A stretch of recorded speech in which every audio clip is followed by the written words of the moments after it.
This is another iRaw podcast.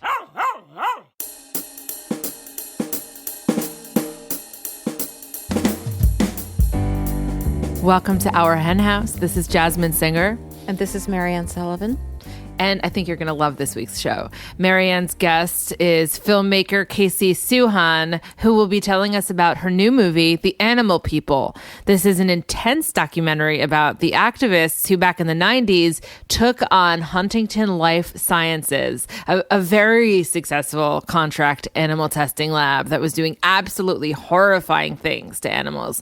Stop Huntington Animal Cruelty, or SHAC as it's more commonly known, quickly became a huge force in its efforts to shut this company down. And just as quickly, it became a target for law enforcement. So this is a total sit on the edge of your chair documentary, which reveals a whole lot about the history of this movement and the roadblocks that have been put in its way. And you're not going to want to miss it. You're not going to want to miss Casey's interview. I'm totally jealous that you did this interview and I didn't. Yeah, no, this is great. And I'm super excited about this movie. There will either be people who go back far enough in the fight to change the world for animals who vividly remember SHAC and the work it did because it was powerful. And there were those, and I'm just as excited for them to see this movie who are more recent and don't know about this work. And, it's really important for us all to remember that a lot went on before we got involved, whoever we are. Like, this has been a movement that's been going on for a long time, and a lot of amazing things have happened. This is a painful story, but a really important one. Casey will also be joining me on this week's bonus segment, which is available to all Flock members. So if you're a member, you'll get that email on Tuesday, the Tuesday after the podcast goes up, with the link. And you can always find it as well on the Flock Facebook page. And if you're not a member of the Flock, you can join for $10 a month at ourhenhouse.org/donate or for $100 a year. And Super all bargain. donations between now and the end of the year are doubled thanks to our Barnyard benefactors. So I hope that you consider joining. This is actually our biggest fundraising month of the year. We raise the vast majority of our annual budget in December. And so I hope that you're feeling generous because we are a little bit behind with our goals. And I feel like we'll get there, but it is going to take a bit of work. So if you listen to our Hen House and it means something to you and you have the means, then please make a donation. And thank you for those of you who did on Giving Tuesday. It was really, we were very moved and we have so many amazing things. I was thinking about the fact that on one hand, I talk about our Hen House and say, we have a weekly podcast, but it's actually a lot more than that. We actually produce more like 9 episodes a month because we have the 4 Saturdays in a month. We have 4 episodes of our Hen House, and then we have 4 additional mini episodes for the Flock. So you'll get that if you become a Flock member. And then we have the monthly Animal Law podcast. That's 9. It's like when I started to contextualize it that way, I was like, no wonder we are doing so much. And there's so much valuable information. We have so many exciting things coming up. I actually did this super cool shoot this past week at Pollution TV. We had Pollution's founder, Asher Brown, on our Hen House not too long ago. And it is a creative agency. And one of the things that Pollution does is it shoots videos, a lot of commercials, a lot of TV shows, a lot of promo spots, things like that. I think it did 1,000 videos this past year or something. And one of my jobs is with Kinder Beauty, as I talked about last week. And so I was able to write and produce 20 videos for Daniela Monet and Ivana Lynch. And I was there on the set and I was giving notes in between each take. And it was really fun. And then lucky for you, afterwards, I did an Our Hen House interview with them. And it was also videotaped, to age myself. I'll say that word, videotaped. And I don't know what else you call it, recorded. And it was so powerful. And these are such incredible young women. I'm so excited about that airing in a few weeks. So check it out. You have a lot of cool jobs going on. I have a lot of cool jobs going on. Yeah, I'm trying to meditate more because it's like, I think I'm like a little addicted to the hustle. I'm not a workaholic, but I'm addicted to the hustle. And I feel like there's a little bit of a difference. Like when there's not activity, I'm like, what do I do? And I know that that's my big thing that I have to work on. But, you know, last weekend I wound up with a few hours and I was like, I can't just not do anything. You know, I called a friend of mine to have lunch. It wound up being like a lunch / working kind of thing. And I just don't know how to sit in the do you know how to sit in the silence? No, I mean, I'm very different. I am totally not addicted to the hustle. I'm perfectly fine sitting in my house alone, but I'm always worried about the next thing, like, and always feeling like, oh, I should be doing that. Oh, I should be doing that. And so we're both completely neurotic in our in our own charming ways. I did get stuck in the house quite a bit this past week since we had about 18 inches of snow, which is a little crazy. Wow. Yeah. Apparently, the way climate change is going to work is that every place else is going to heat up, and where I am in upstate New York, it's just going to get colder and snowy. All of the cold is coming here. That's apparently how it's working. And it's been pretty crazy. Actually, we got started recording late because I had to I thought I had to pull Rose out of the yard. You know, Rose is my beloved pit bull, and she's kind of tiny, and she's getting very, very old. And she's like, this is way too much snow for me. And so she walked out to the back of the yard, and then she just stood there for like 5 minutes. I was like, I think she's stuck. Because it's up to her, you know, it's kind of up, well, not up to her neck, but it's pretty, she goes pretty deep in there. But you said she frolicked the other day. The first day when it started snowing, she went out and she did this tiny little frolic. She used to like be so excited when it snowed. And it wasn't quite that big, but it was I don't see her frolic very often. So I don't think she's unhappy. She's just ancient. Yeah. Well, I'm going to see her and you, but mostly her, but also you, this week, and I'm hoping that the roads are taken care of on my travel day. Well, but the roads are fine unless it snows again. Well, I'm very excited about being in the snowy environment, though I might have to borrow a winter coat. It is beautiful. It's just I'm kind of confused, like it's the beginning of December. But I love, as you know, I love winter. I'm not complaining. Other than on Rose's behalf. We were going to talk about Greta Thunberg. Yeah, well, sort of about Greta and just about this article. Specifically, I want to talk about this article I saw. And actually, there's been a few articles running around about this quote-unquote conflict within the climate movement about the value of individual action versus the value of systemic change. And, you know, they say there's this debate. And, you know, this is just something I feel like vegans have been talking about for years. Is it really important that individuals go vegan when individuals can't really have any kind of big change, cause any big change to what's happening to animals? The problem is so huge, and what we need is systemic change. And it's certainly something that we've talked about a lot in, you know, the speeches that we've given.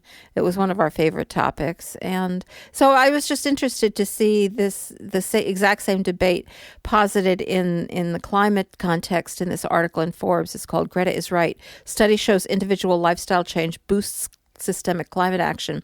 And I guess it stems from the idea that Greta Thunberg has been criticized to some extent. Maybe not criticized, you know, well, of course, some people hate her. Most people love her.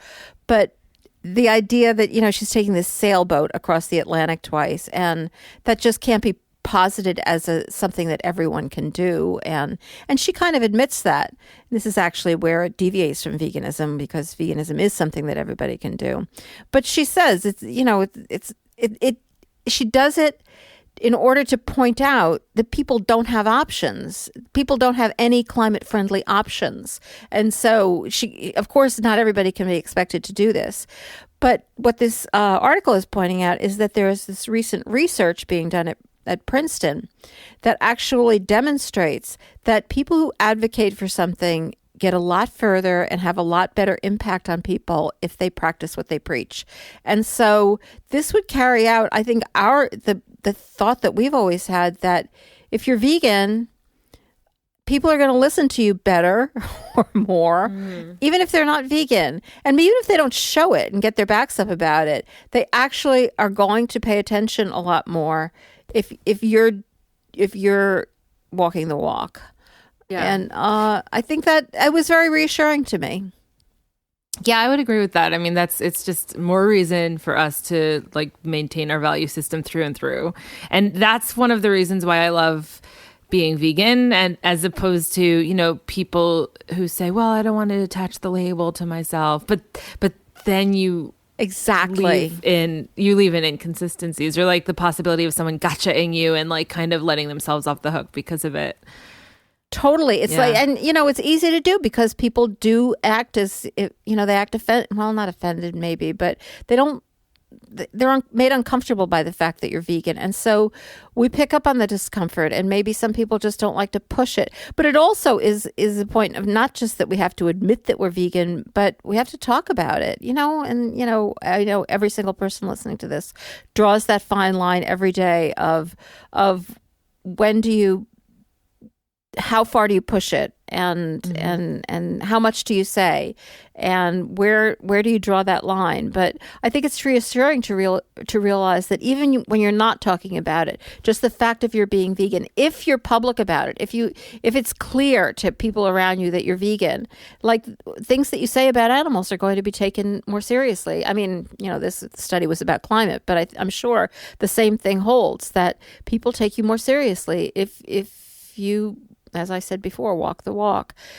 So I'm really glad to hear that, because I'm vegan. I don't know whether you knew that. I had an inkling, but I never mention it to anybody. So now I'm going to start telling people that I'm vegan. Yeah, and people are going to find out. Oh wow! You know, okay. I hope I don't piss anybody off. You've been pissing people off for a long time, but it's one of the reasons why we love you. Yeah, and actually, like I said earlier, this is something we've kind of included as a messaging point when we used to give a lot of talks. We haven't done one in a while. But, well, that's not. Yeah, we're doing Main Street Vegan. Yeah, that's true. This weekend. This weekend. I guess I better get it. But that whole piece that we included about how when you're vegan, like, people change when they see other people change. Like, systemic change is hugely important, but individual change and systemic change feed off of each other. They're not in conflict with each other. So when people see what you're doing, when people hear you order your food, you know, they're influenced by that. And so both individual, this just strengthens my conviction that our veganism is activism, as long as we make it, you know, clear to everybody that we're vegan. And when we speak up for animals, people are going to take us more seriously. So I really liked this result. And I, you know, of course, I'm not just talking about on animal rights. Also, obviously, we all have to be speaking up about climate as well. So this is another thing that makes me feel, well, maybe I'm not just being an idiot when I try to drive less. Am I just ruining my own life for no reason when everybody else is driving anywhere? But, you know, if you drive less and you kind of message that, and without trying to annoy people too much, it makes what you have to say more legitimate to people. Yes, totally. Agreed. Well, it's food for thought. There's lots of different avenues within this discussion for us to continue to go down, and I'm sure we will. I can't believe our hen house is almost 10 years old, by the way. Next month is our 10-year anniversary of never missing a week. And I think that actually the reason I brought that up within this conversation is because I want to transition to talking about Casey. And in addition to the film that she's going to be chatting with you about today, she also was a producer of Bold Native, which is a feature film by Dennis Henry Hennelly about the Animal Liberation Front, and it's one of our favorite movies about animal rights. And I just remember seeing it, and the reason I said 10 years ago, I don't think it was quite 10 years ago, but it was around that. It was like such a game changer, no pun intended, so to speak, of a movie that changed everything. And I know that the animal people is going to be the exact same way, and even more so, because 10 years later, we've evolved to be like a quickly mainstreaming movement. So with that, let's transition to your interview with Casey Suchan. Casey has produced and or directed a number of documentaries on hip hop, including the critically acclaimed documentary Rock the Bells, hailed by the Village Voice as a nerve-wracking knockout of a film. She is, as I mentioned, known to animal rights people as one of the producers of Bold Native, and she's going to be here today to talk about her brand new film, which is getting a tremendous amount of buzz, called The Animal People, which is about the activists of Stop Huntington Animal Cruelty and the harrowing and complex story of what happened to them after they started to succeed. You have to see this movie, and you absolutely have to hear this interview, which you will right after this. Today's episode is sponsored by Osea Malibu, and that's spelled O-S-E-A. Osea Malibu, the original plant-based, results-driven skincare line. Osea puts your health and the health of our planet first with potent skin and body care solutions that are pure, safe, and effective. Osea's elements of wellness: ocean, sun, earth, and atmosphere. They inspire everything they do and the products they make. Each product is infused with sustainably sourced, organic, Patagonian seaweed and active botanicals that create a nutrient and mineral-rich, bioavailable base. This pure and potent base allows for the products to easily absorb into the skin and effectively bring about balance while targeting signs of aging and skin imperfections. It's also founded and run by a family of women inspired by the sea. Osea formulates botanical-powered products that have shown proven results for all skin concerns. Osea can actually help reveal and illuminate your natural radiance, whether you're looking for hydration or oil balancing or anti-aging or blemish solutions. Every product is sustainably packaged, non-toxic, and as we love, cruelty-free and vegan, and made with love here in California. Go to oseamalibu.com/ourhenhouse and receive $10 off your first purchase of $50. That's a huge, amazing coup. Offer will automatically be applied to your cart at checkout. So again, go to oseamalibu.com/ourhenhouse and receive $10 off your first purchase of $50. It's oseamalibu.com. Welcome to our hen house, Casey. Thank you. It's lovely to be with you. Oh, it's so great to hear your voice again. It's been way too long. We were just talking before I started recording, and it's got to be 9 years. It was actually when you came out with your last movie around then, Bold Native, which we loved here at our hen house. But now we're so excited about a movie that you were talking about making way back then, and it's finally here. And before we start talking about the movie, though, for our listeners who don't know this history, can you just briefly tell us the background of what Shack was, who the Shack 7 were, and what happened to them? Because that was the topic that you were passionate back then about making a movie about, and which now has emerged. Yeah, absolutely. So the Shack group was an organization of grassroots activists that came together with a very specific mission, which was to shut down Huntington Life Sciences, a contract animal testing organization. Had, I think, its home originally in the UK, ultimately moving like the bulk of its corporate operations here to the US, because the Shack campaign, which stands for Stop Huntington Animal Cruelty, was so successful that it drove Huntington Life Science out of the UK for all intents and purposes. So back in the late 90s, PETA actually did an investigation at Huntington Life Sciences, an undercover investigation with an amazing activist named Michelle Roque. Michelle worked in the New Jersey lab undercover and recorded just some horrible footage of the kind of way that the beagles there, the monkeys, the pigs, some of the other animals there were being treated. And she also documented a lot of really shoddy science, just really egregious science. And when PETA came out with this footage, they initially came out with it publicly in Cincinnati, Ohio, because that's where Procter & Gamble was located. Do you know all this history, Marianne? Well, I know some of it, but, you know. Yeah.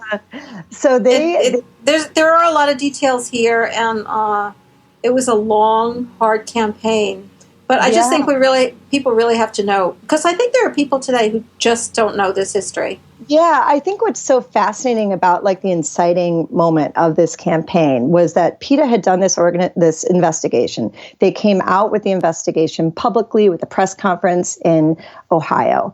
And Procter & Gamble had some stuff going on at HLS, and they were immediately like, oh, we have to look into this, right? HLS was immediately like, we're going to sue PETA. We're going to come after PETA really hard. And this story actually didn't make the final cut because we only have 90 minutes and we're trying to tell essentially 20 years of history, right, in this 90 minutes.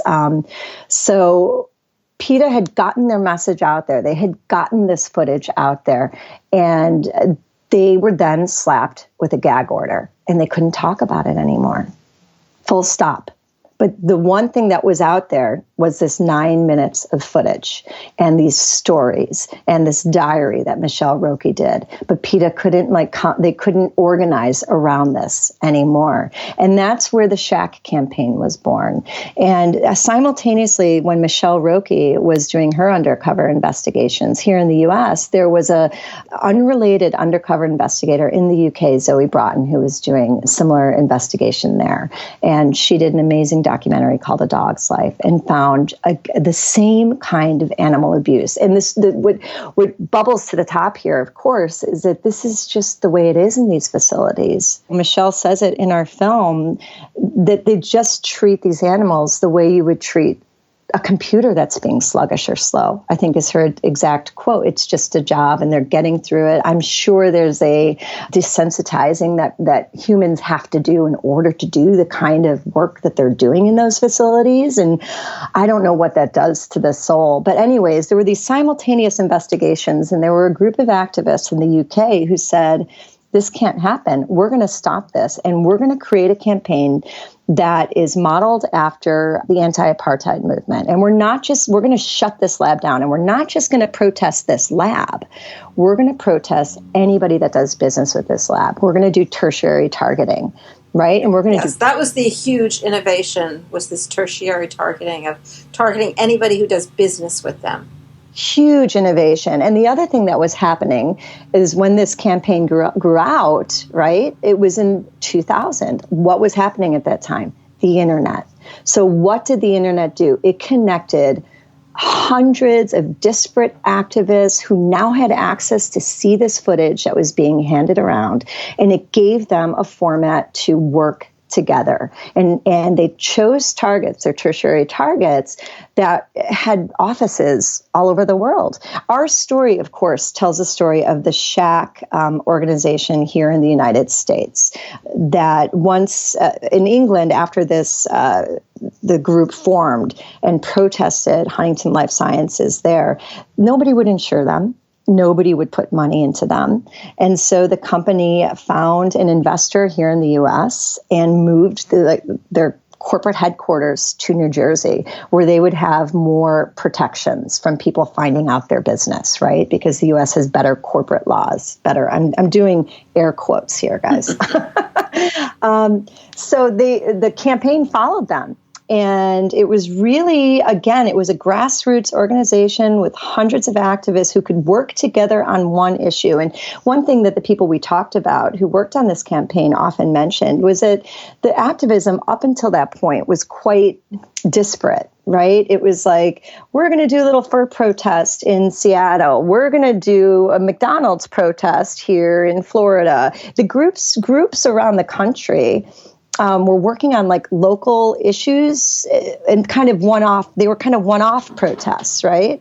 I think that was rooted in the fact that animal abuse is everywhere, and nobody really knew where to focus and pick a unifying target. It's just animal abuse was so everywhere that you could almost protest anywhere, and as a result, I think there's a lot of dilution of effort.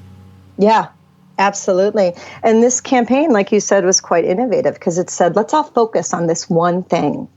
And we have this footage. You can see how horrible this behavior is. You can use this footage to coalesce people who aren't just like quote unquote radical activists, but there was a big campaign of grandmothers in Florida, they call them the grannies, who would write letters to try to get organizations who were doing business with Huntington Life Sciences to stop doing business with them. It was incredibly effective, right? So the campaign, they chased them out of the US, they chased Huntington Life Sciences out of the UK. The campaign followed them to the US, and they really dug in here. They found out who had bought their debt, and that was Stevens Inc. They went after them. They did a very wide berth of different kinds of activism, anything from letter writing to home protest. And the thing that got them, I guess you could say, quote unquote, in trouble is that this organization, first of all, was leaderless. Second of all, was supporting anyone who did anything to further the end of Huntington Life Sciences, as long as no humans or non-humans were hurt. They supported verbally, right? And on their website, they supported people who would do vandalism and these kinds of things and tactics that were quite controversial. It was their support of illegal activity, which is something that we supposedly have the right to be vocal about in this country, that the government was finally able to identify who they felt like were the most prominent voices in this movement in the U.S. and indict them. I think they indicted them under charges of interstate stalking and all these kinds of laws. But it was really part of this whole anti-terrorism thing with the Animal Enterprise Protection Act that then got upgraded. Which was the predecessor to the now Animal Enterprise Terrorism Act. Yeah, and it was, you can see that they focus on Shaq, and we show snippets of this in the film, but it was really the Shaq campaign that Inhofe and his band of cronies used to say our laws need to be tougher because a campaign like this is so successful. What's going to happen if these activists start using these kind of tactics and go after other controversial industries like the timber industry or the gas and oil industries and these kinds of things? So they knew, lawmakers knew, industry knew that the kind of tactics that these activists were doing were effective. They drove Huntington Life Sciences to bankruptcy 4 times. They got them delisted from the New York Stock Exchange. They were incredibly effective, and that was incredibly scary, and they needed to be stopped. And so the government indicted these 6 individuals. I think that they felt like were the most vocal, the most, the ones who are the most known, right, for the campaign, for their work in the campaign here in the U.S. And they were sending a message. What moved you to make a movie about this story?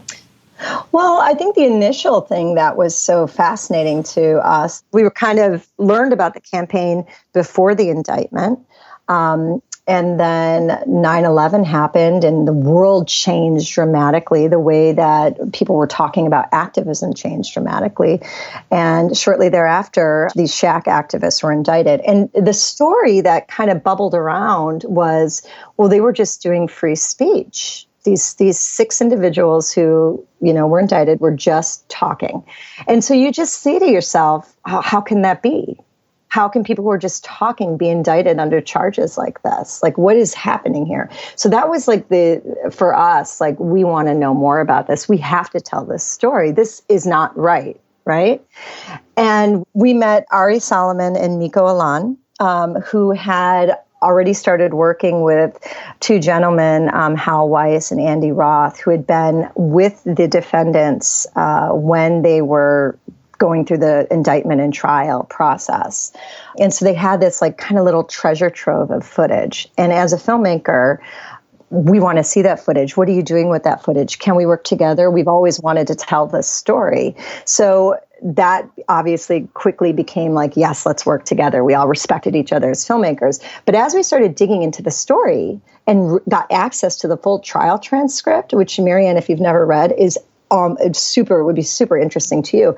You start going, well, gosh, I don't know how I feel about this. this is really bad. These people were really scared. This story is a lot more complicated than I've been led to believe in a way. And then you start to unpack that and you start to understand the narrative that the government was weaving and how effective they were in weaving that narrative and the amount of resources it took to tell the story they were telling and how the defendants had none of that. So it became like this vision of giving them the opportunity to tell the narrative that they never had at trial. And why is that important? I mean, free speech is at the heart of our country. You know, we have to be able to talk about things. We have to be able to work together to make change. There's so much work to do. This story, I think, for the movement was a really chilling one. And so I think we had a desire to look at it and take the teeth out of that so that it doesn't become such a scary narrative, that there was a lot of complex things going on. There was a lot of things that had to come together in order for the prosecution to have the kind of success that they had. And then also, like, this activism was really effective. And I think we need to be having super robust, challenging discussions about what is it going to take to make change. We have a lot of work to do on a lot of different fronts. We tried to talk about the history of activism and just a little, because it's only 90 minutes, but we wanted to point out at the least that change is driven by a lot of different tactics working together. It happens, I think, also when the zeitgeist starts to change as well. And we're at a moment like that, aren't we? It feels like it. It feels like people, the kinds of conversations and people are having now versus 10 years ago when we started this movie are complicated. So I think we need to be thinking about, like, how do we take that emotion and marry it with strategy for change? It's not going to be easy because corporations fight back hard. And you see it happen in this movie. But as you said, a lot of the people in our film still want to talk out. They still see themselves as fighters, right? They're still talking about these issues. They still care about these issues. They're still pushing for the world that they want to live in.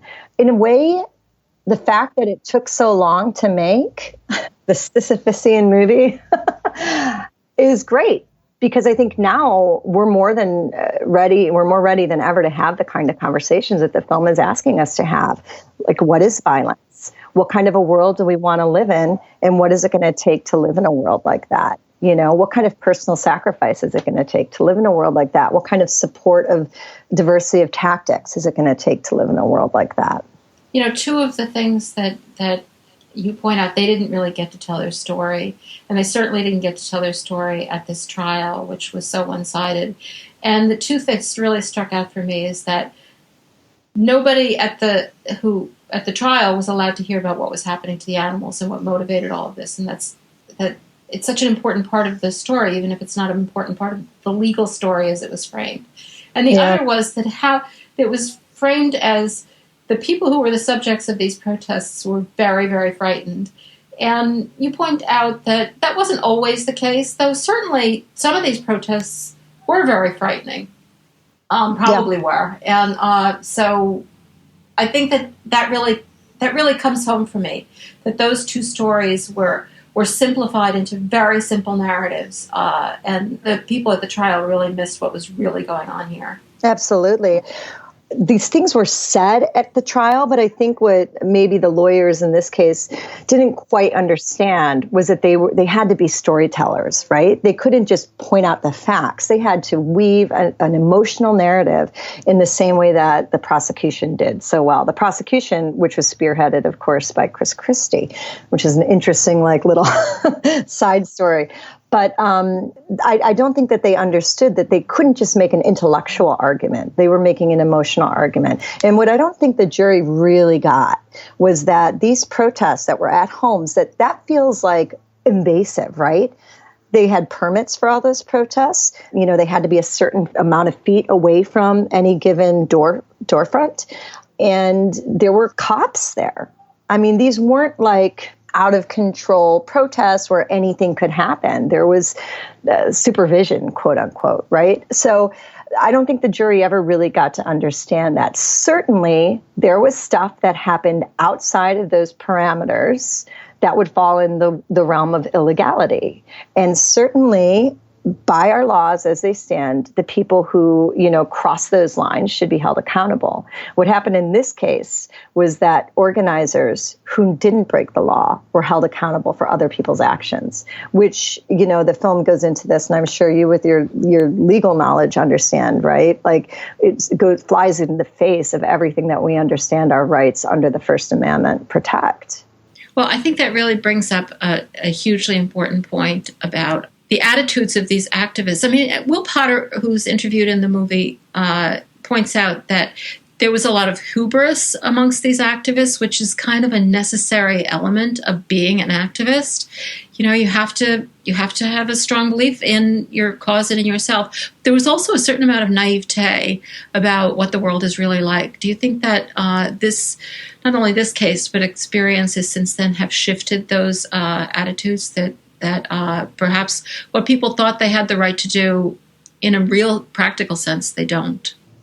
Well, I guess the thing that calls to mind when you ask that question, I don't know if this is answering your question, is that if we're not exercising these rights and if we're not actively protecting other people's rights to protest, then we're going to lose those rights. Is the question, has the world shifted in terms of activism and what we can do or what we're willing to do? Talk to me a little bit more about the question. Actually, I'm a little curious about what you think the way the world has shifted, not in what we can do or not in what we should do, but what we are doing. How has this shifted the animal rights movement from your point of view? I think it had a big effect on people at the time, and probably a big effect on what organizations were willing to do and perhaps what individuals were willing to do. So how have things changed? I think you're absolutely right that it had a huge impact at the time. I think that it had a chilling effect. And that was absolutely something that the defendants in the moment talked about, that this would have a chilling effect on free speech. And they reached out to the ACLU and some other organizations to help build a defense in the moment when they were indicted and going to trial. And I've heard a few different reasons why the ACLU didn't get involved, but Josh mentioned recently that they didn't see that they said there wasn't a case, right? Like, well, sure, you'll go to trial, but there's no way you'll be found guilty. There's just no case here. And so maybe there was a certain amount of, well, this won't ever actually stick. But when it did, I think it had a real chilling effect on people's abilities to maybe walk outside the line, step outside the line. And I think that change happens when you step outside the line. I think sometimes you have to step outside the line. Now, we've seen a lot of change in the last few years that hasn't really included, quote unquote, stepping outside the line, right? Like the world is going through a transformation, no doubt. Like the stories of compassion and what's right are rising to the surface, and legal protests and tactics are working in a lot of ways. But I think we have to think about how radical a shift are we talking about, right? And what kind of protest is that going to take? You certainly don't see the kind of activism that you saw in the late 90s and early 2000s. So when you say that we're starting to see, not so much in this country, but that street protests have taken on enormous new energy. I mean, obviously, Hong Kong is the most obvious example, but also several places in South America, other places around the world. Do you see this as a sign? I mean, this doesn't have anything to do with animals, but do you see this as a sign that there is an increasing recognition that protests by large numbers of individuals are still the way that the world is going to change? It's interesting, right? Because it's a tipping scale kind of a story. It's or a tipping point, I should say, kind of a story. I think that I think that what's going on in Hong Kong and a lot of these other places is not safe protest. I mean, yeah, it's people getting together, but it's aggressive, right? Like, can you imagine if we'd seen that kind of protest here after Trump was elected, where we get in the streets and we don't leave the streets? I mean, I think that I have so much respect for people who make those choices in their life to walk away from what's safe and to put their bodies in the line for justice, for reasons of justice. So I think it's going to take that kind of stuff en masse. Yes, I think that it's going to take people en masse saying, this is not the world we want to live in. We want to be treated differently. We want justice. Absolutely. But I think that there's also validity to the kind of coalition of a lot of different tactics coming together, pressure campaigns that move. I mean, you gotta affect bottom lines, I think, in order to like really get it change, right? And so these mass movements it's all that. about the money. It's all about the money. It's all about the money. And yeah. So I don't know. Did that answer your question? Well, it's interesting, and I'm not sure there is an answer to my question. Do any of us know what's going to change the world? Like, we can only look around and see what has worked in the past. And as you pointed out, the protests against Shaq were enormously successful.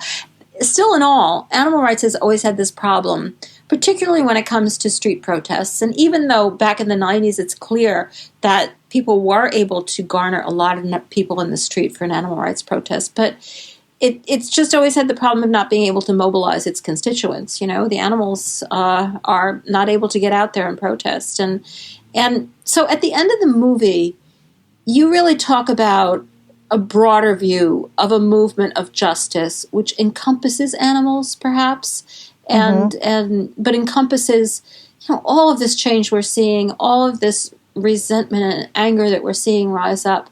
Do you see, I mean, particularly the climate movement, which, it's got to grow or we're all going to die, and we may die anyway. But do you see that this growing, particularly the climate movement, but other earth justice movements, other human justice movements encompassing animals at last?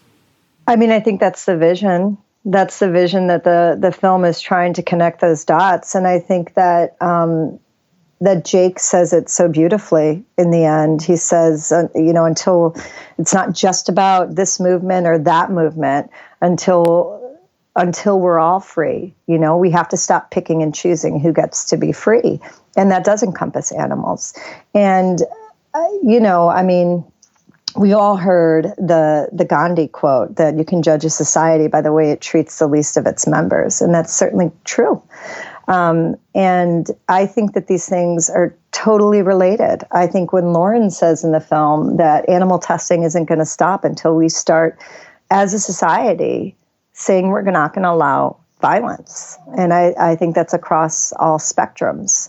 And that's a demand. These are like big demands, right? That we're going to start asking for justice for all. And I think we're starting to see like more. There used to be this fiction that animal rights people were like single issue, which is like the biggest fiction in the world. Totally. But I think that now we're starting, that narrative has changed, right? And I think more than ever, we're seeing now that when people talk about, when they have serious conversations about the climate crisis, it's tied to, the animal industry. And that triggers a conversation about, ethical issues. So it's not just an environment issue, right? So all these things are starting, I think, to be more integrated. And I think that's great because I think that that's where we need to move. So as you revisit, you mentioned your current conversations with the defendants. What was their emotional state? Were they, this was a pretty traumatic incident, I'm sure, in all of their lives. Were they reluctant to revisit, or were they eager to revisit these kind of horrific events in their own lives? I think it's probably a little bit of both. When we started reaching out to them, they were all just either had just gotten out of prison or were just getting out of prison. So you can imagine the kind of raw emotional state that they would have been in when we first started interviewing them. And we kept interviewing them over the years about different things, because part of our process was we were learning about the campaign through these interviews, right? So we would interview, go back, work, edit, study, gather more information, and go back for more interviews. So we got a chance to interview them over a length of time. And I think it was really emotionally fraught sometimes. But they took a leap with us, these strangers, and let us tell this story, which was incredible. And I think that for at least some of them, there's a sense of relief that there's another narrative that exists. Now, I think this narrative is probably closer to the truth than the government's.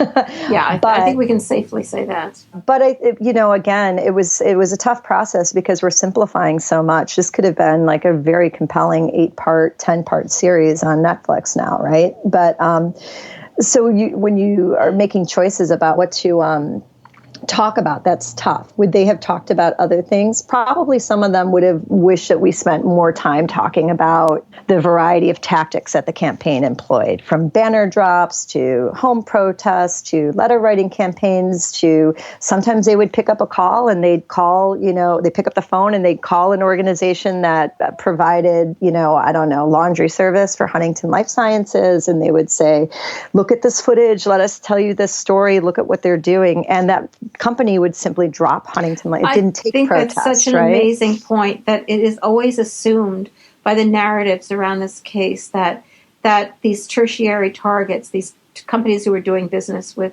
Huntington, whether it's their launderers or their accountants or whatever, only stopped because they were threatened. And It is impossible to believe that some people at these companies didn't see this footage and said, no, I don't want to be a part of this. Of course that has to have happened. Yes, absolutely. I mean, they got hundreds of companies to stop doing business with Huntington Life Sciences. And oftentimes it was just getting them the information that they could make a judgment call about, is this the kind of company that we want to be associated with? So that's truth is power, right? And oftentimes that works.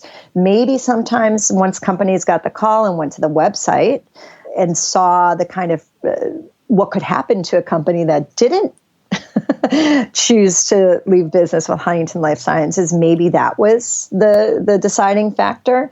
But I think it was probably a broad spectrum of things that drove people. And really, our film focuses on the case that the government made against Shaq. And even though the trial doesn't start till midway through the film, the tactics that we talk about and that we're unpacking are the ones that the government would hold them accountable for. So we really wanted to focus on those so that people could say, well, this is the worst of the worst that the government was able to point at them for, right? What's the legality of what they were doing? And put the audience in the jury seat so that they could make up their own mind about how they felt about this case and this campaign. Yeah, and I think that you very effectively do that. And one of the things that I'm really curious about, I'm always curious about this in people who make movies about terrible things happening to animals, is how do you decide how to use footage when you know that seeing footage is so difficult for the audience, and yet it's impossible to tell the full story without it? Yeah. Well, to your point, and as we've just been talking about, the truth is super powerful. And that's exactly why the government suppressed this footage and wouldn't allow it into fought to keep it from being exposed to the jury. It's exactly why when they presented the website to the jury, they made sure that they did black and white photocopies, Marianne, of the website. Mm-hmm. So instead of being this bright, colorful, kind of fun experience that the website was, it became this dark, moody, scary, like underground thing. And the pictures of the animals, because they were the abused animals in pools of blood, right? When the jury saw them on the website, were just basically black blobs of, you couldn't tell what it was because it was like a degraded copy of a photocopy.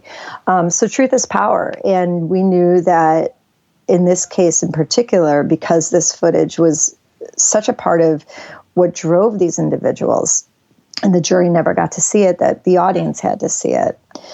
So where do you show it? How do you show it? We debated that forever. Like the normal narrative structure is you would take that footage and you would put it in the first part of the film, because this is the inciting incident that, drew people from all walks of life to work together on this one issue to shut this lab down.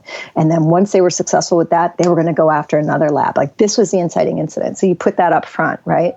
But I think that it's tough to watch. And I think that for me, at least, and I think for Dennis as well, it was always super important that when we showed this footage, that we did it at a time when it would crack people's hearts wide open. Like to me, it was, we can kind of tease it in the beginning, but when is it really going to hit people emotionally? Because we need to put them as much as possible into the minds, the heads, the hearts of the 6 individuals who were indicted in the Shack case. So that's kind of where we landed pretty early on, and then kept debating. Is it in the right place? Is it in the right place?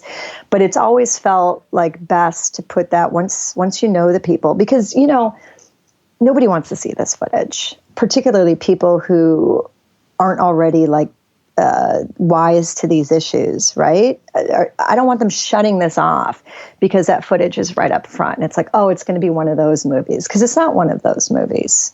It's a really complicated movie about change, including changing the way we see, quote unquote, interact with animals. So it was like, where do we put it where it's going to become an emotional scene? And one of my favorite cuts in the film is coming out of that footage. I don't know if you remember the shot, but one of our producers and editors, Sasha Perry, really made this beautiful connection coming out of that footage. And then you see the police dog. You come right out of that and you're back in front of the trial and the police dog is there. Yes, I totally remember that, yes. It's such a beautiful moment, isn't it? Because it's slanted and you're not exactly sure what you're looking at when you first see the dog, and then you just realize. And to me, it's like, that's it. That's like the heart of the film. That's the heart of the issue. The problem is some animals are companions. They're a family.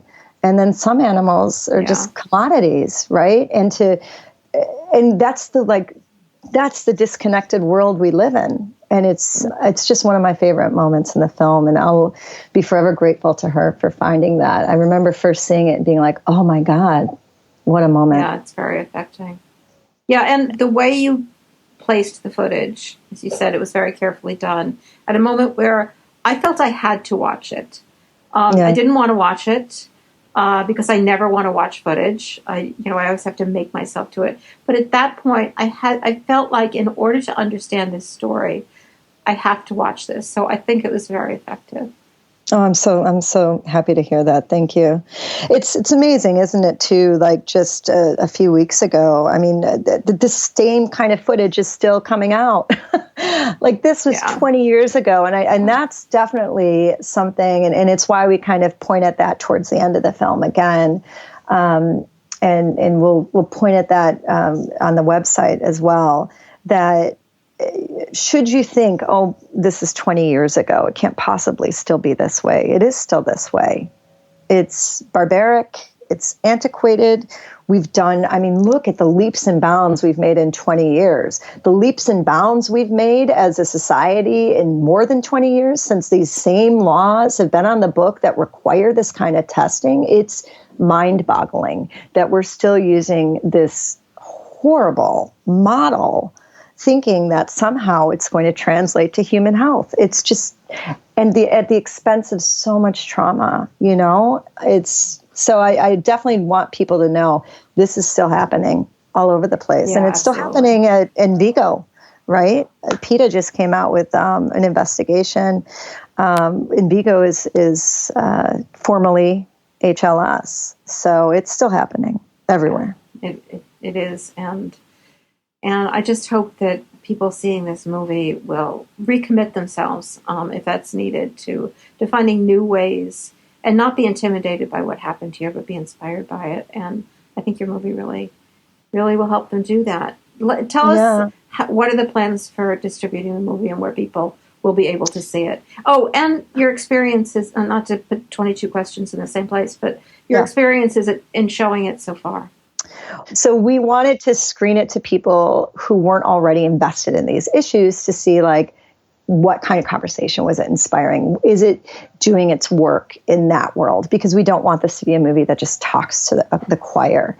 So once we started publicly screening it with the film festivals, it was kind of terrifying because it was like, well, I'm pretty sure the film is working with this particular audience, right? This liberal-minded audience. It's not.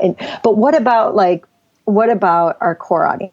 How are they going to respond to the film? When we screened it in Austin, there were a few activists there who came up to me afterwards who had actually worked on the Shack campaign. And I was just like, oh my God, I wonder what they thought. They liked it. To me, that was like such a huge win, right? Because it is you have to simplify the story so much. The fact that they felt like it was truthful was so meaningful and such a beautiful moment for me as a filmmaker. We did a smaller screening in Austin, Marianne, where it was quite an intimate theater.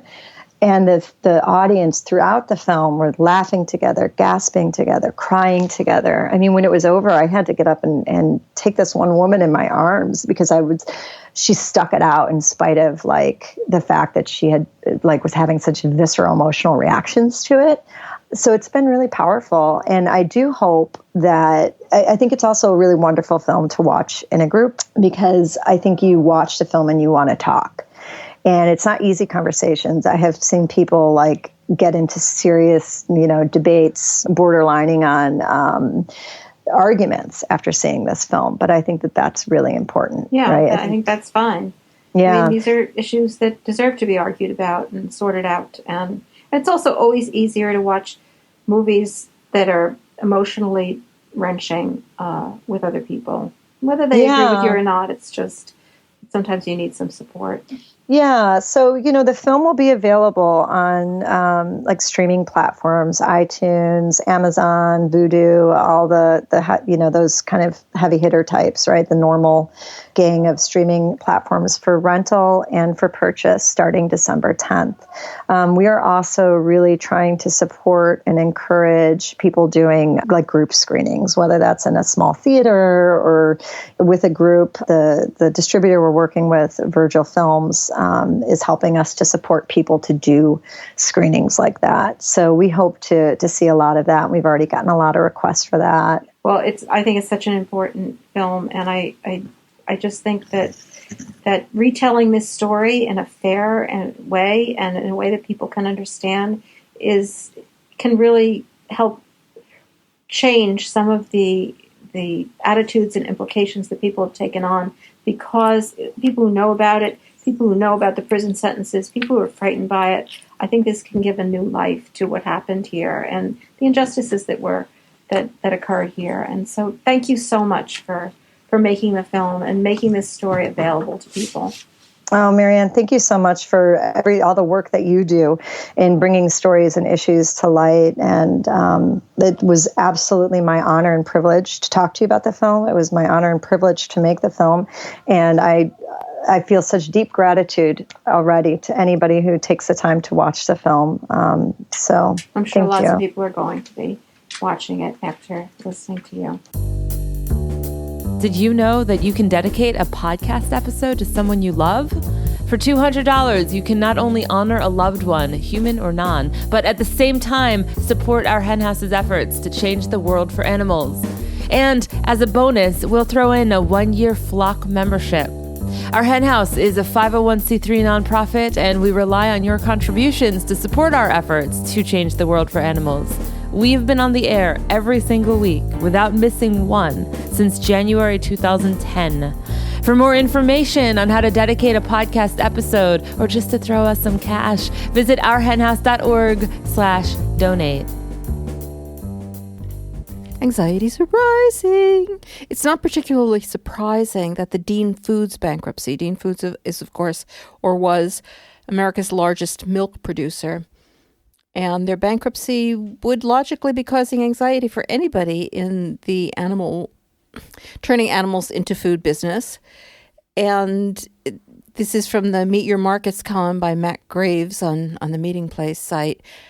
Dean Foods bankruptcy, a bellwether for beef? Well, from your lips. So his point, I mean, he's trying to figure out what happened here. And he thinks that the milk industry just walked into this, that Americans are drinking less cow's milk. They're substituting other fluids. And that's been going on for a long time.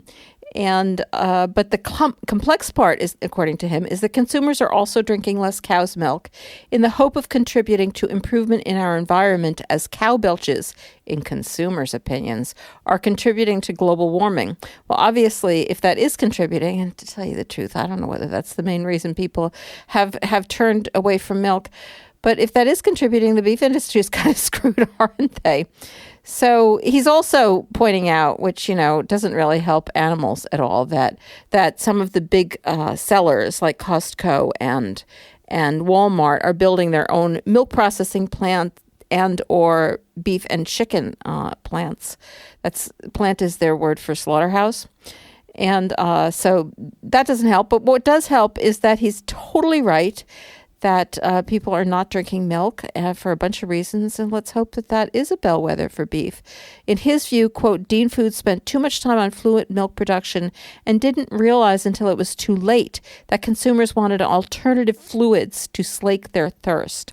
Well, I don't know, like, what were they going to do? I guess they could expand their businesses, and I guess that is what the meat industry is thinking of. They're talking about getting into plant-based. And he points out that per capita, as we all know, I actually didn't know this, per capita beef consumption has declined from a high in 1976 of 94.1 pounds. My God, can you imagine? To a forecasted 58 pounds in 2020.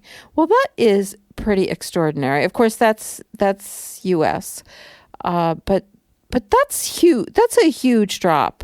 I of course, the ones who have suffered from that are chickens. It's not like people have stopped eating animals.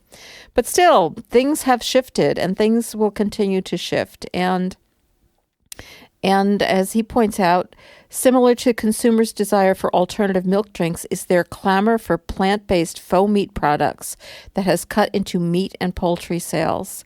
And the meat industry's principal marketing message to combat these faux meat products is to point out that the ingredients in plant-based burgers are worse than real meat. Isn't that an interesting little Freudian slip? Worse than real meat.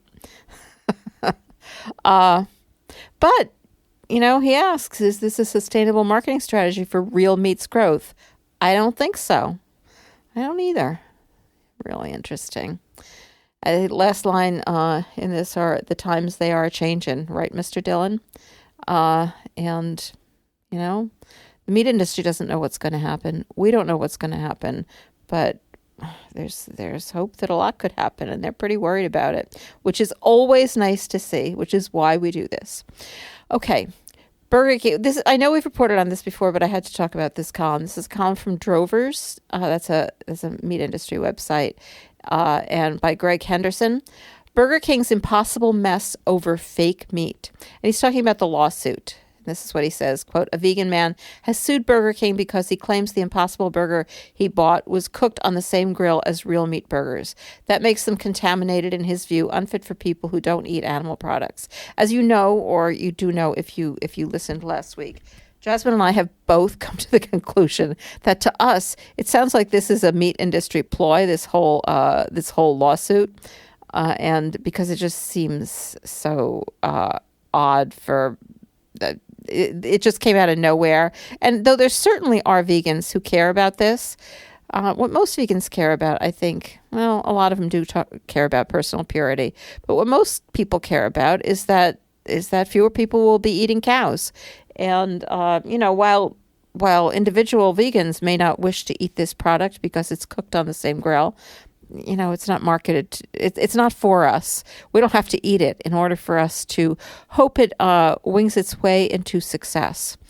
And he points out that several media outlets have reported this story. Boy, that's the truth. This story got a lot of play. Several media outlets have reported this story because, well, fake meat is all the rage in 2019. Well, yes, it is. And he's just guessing that Burger King must have imagined such lawsuits would occur, assuming that they did and that they were prepared for it, I don't know what they should have done. But he said if Burger King didn't anticipate such lawsuits, it's mind-boggling. I have to say that's true.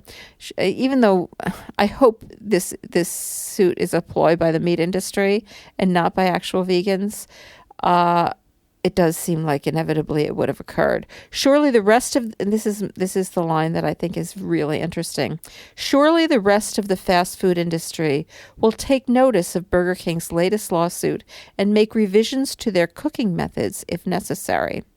Well, that's assuming this lawsuit is going to be successful, which at this point we have absolutely no reason to believe it's going to be.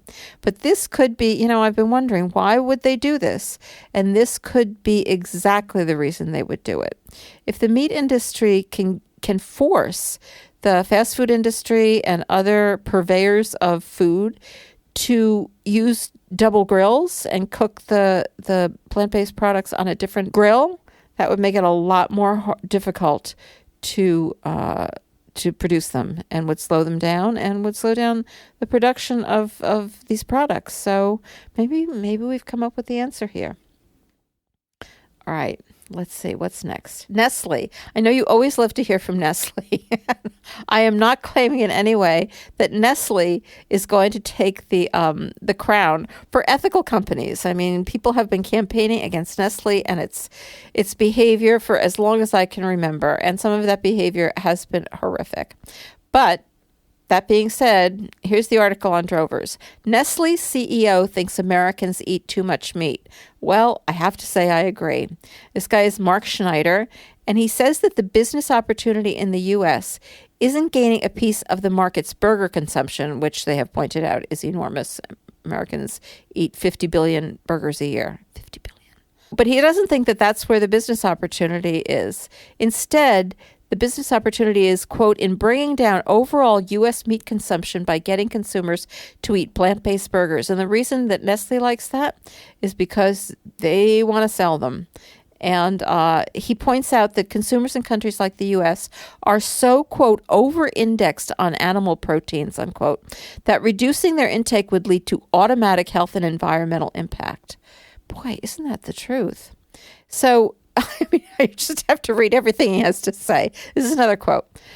And I could have said this. Well, you could have said this. Think about raising plants first to feed an animal, so that animal then feeds man, as opposed to raising the plants right away and with those plants feeding man. I don't know what women are supposed to do. Well, it's so obvious it doesn't need explanation, so over time making progress on that is key.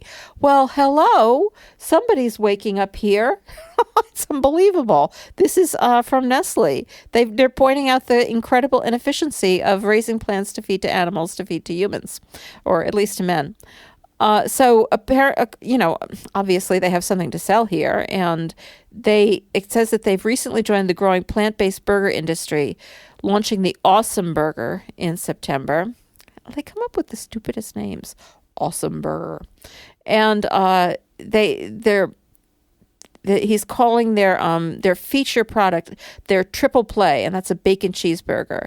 And he points out that some companies have a good patty, some companies have a good cheese, and some companies have a good bacon. But according to him, Nestle can do all three well. And he actually is pushing back a little on the idea that the big companies are just jumping on the bandwagon, and says that these products have been in development at Nestle for a long time. Well, no matter what you think of Nestle, it's better if they're selling plants than if they're selling animals. I think we can all agree on that. Again, you don't have to buy these. All right. That's three articles. That's what I usually cover, but I had to add this one, which is actually a Christmas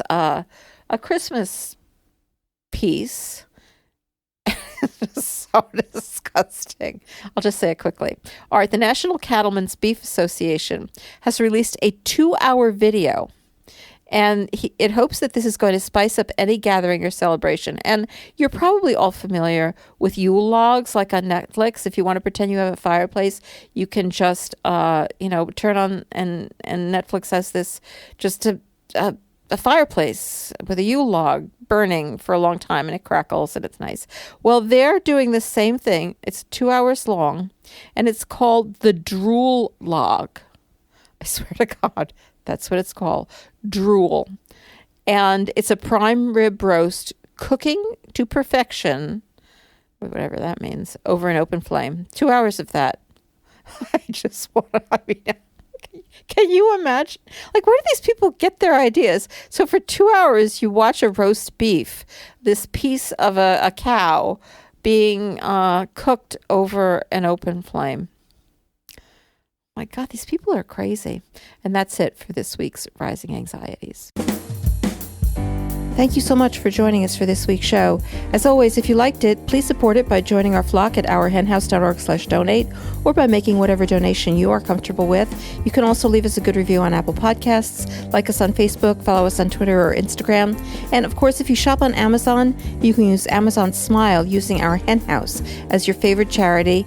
And most of all, please tell your friends about us. Tell your enemies about us if they care about animals. Please tell them about Our Hen House. Help us grow our audience. If you are one of our listeners who already support us, thank you so much. Thank you to my co-host, Jasmine Singer, and to Michael Herron and John Frusciante for their work in producing the podcast. We'll be back next week with a brand new show. Don't forget to subscribe in Apple Podcasts or in your favorite podcatcher. If you're a Flock member, remember to check your email or the Flock Facebook page on Tuesday for your bonus content. In the meantime, keep doing whatever it is that you do to change the world for animals. You are all they've got.